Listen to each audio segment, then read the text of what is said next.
is the G305. Still a good option in 2021. So, first let's start with the shape. It's a decent shape. Not my favorite, but you can definitely get used to it. It has some weird curved sides, so that's the reason I don't like it that much. But there are people that swear on it, but also people that absolutely hate it. So you can decide whether or not you love it or hate it, I guess. I'm more in the middle. It's not my favorite, but I also don't mind it. It's built extremely well, and I don't think I have heard of a major G305 build quality issue so far. So that's a major plus in contrary to the G Pro X Superlight and G Pro Wireless releases. They have sort of been a disaster in my opinion, at least in terms of QC. Especially when considering that this mouse costs below $50 and is also moddable to only 80 grams. Although it comes at around 96 grams out of the box. But that's just because of the thick battery. That's with a double C.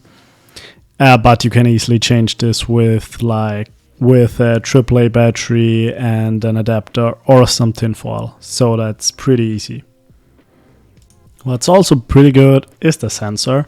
It's the Hero 25K and it's an extremely solid sensor. When you compare it to the G Pro X Superlight or G Pro Wireless sensor though, it's a bit less snappy, but when just using this mouse and not comparing it to any other, it's absolutely fine and you will have no problem with it.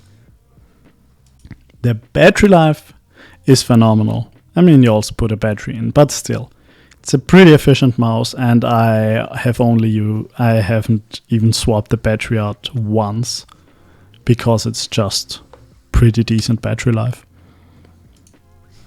The clicks are out of the box the Omron 10Ms, but Omron has some sort of shortage right now, I think, because my side buttons are actually Kale Reds, so they're a lot more premium switches than usually. But the main clicks are still Omron 10Ms, and it bothers me a bit because I had some accidental clicks and had some issues while gaming because of that. But yeah, otherwise pretty decent. So is the scroll wheel. It has some noticeable steps, not too hard to press in, but also not too easy.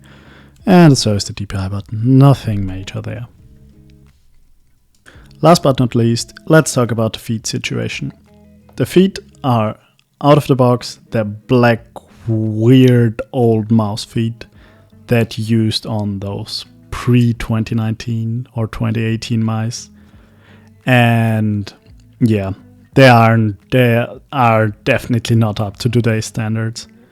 So I hope that Logitech refreshes this mouse someday. But otherwise, there are no major problems. The shape isn't something for everyone. The weight is a bit heavier than today's standards. It's a bit back heavy. And the feet.